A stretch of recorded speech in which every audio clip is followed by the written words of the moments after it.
South Africa.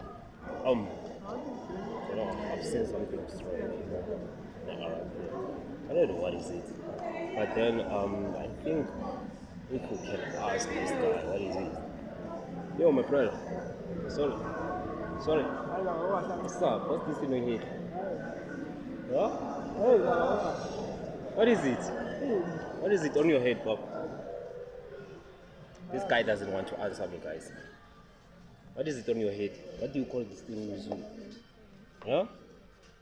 What do you call this thing in your language? This dude is saying angaz. What does that mean? What does that make angaz mean? Yo, bro, I'm talking to you. What? I'm talking to you. What is it on the head?